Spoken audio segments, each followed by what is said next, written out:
whiskers and throwing at David. Alikuwa anaokota mama akitukia Daudi. And speaking everything. Na akiongea kila kitu. And you know what happened? Unajua nini ilifanyika? Abishai said.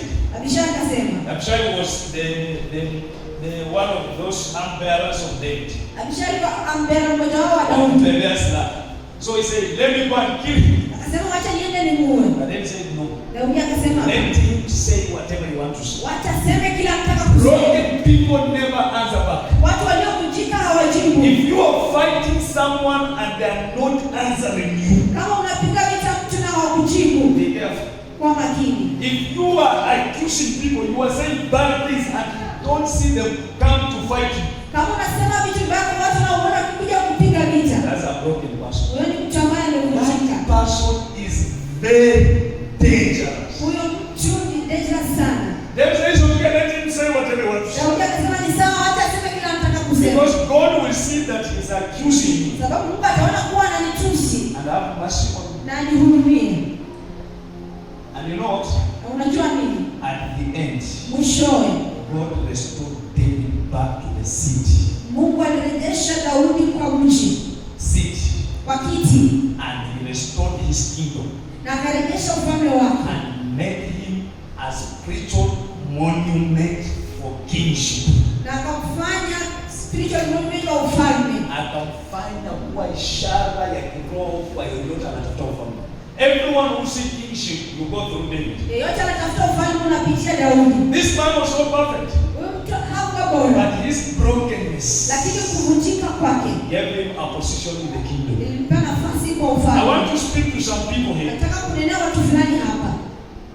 Your marriage, if we go by your marriage, you don't deserve anything good. Tukienda na ndoa yako ustahili kitu chochote If kizuri. we go by your holiness, you don't deserve anything good. Tukienda na utakatifu wako ustahili. From your family you were born, you don't deserve. Kutoka kwa familia ulizaliwa ustahili chochote kizuri. Some people here, you are second wife. Watu wengine hapa ni wake wa pili. Another, you are in the fourth marriage. Wengine kwa ndoa ya nne. Another one, you are in the third marriage. Wengine kwa katika ndoa ya tatu. Another one is just broken, you are just there. Wengine imevunjika huko tu. And the world has said that you cannot do anything this way. Na dunia imesema huwezi fanya Others kitu. come from a very poor family. Wengine wanatoka kwa familia maskini A sana. family of polygamy. Familia ya polygamy. Where your father is known to be a very, they say like he's foolish. Ambapo baba wako anasema kwa ni mpumbavu. Like they use your father to show how foolish people are. Wanatumia baba kuonyesha namna watu wapumbavu Or you wako. come from a very poor family with no direction. Ama ndio kwa familia maskini sana ambayo haina mwelekeo. But let me tell you, Lakini wacha nikwambie, God's mercy can rewrite that story. rehema za Mungu zinaandika upya hiyo historia. God's mercy can rewrite your story. Rehema za Mungu zinaandika historia yako upya. It can rewrite it. Inaweza iandika. But you have to seek it. Lakini lazima uitafute. And the only way to get mercy, Na njia pekee tu ya kupata rehema, brokenness, kuvunjika, admit. kubali. As if people say, God, oh, natoka kwa damu yenye watu hawakuokoka, nisamehe, Yesu samehe. That's not brokenness. Hiyo si kuvunjika. Hiyo ni kukosa maarifa.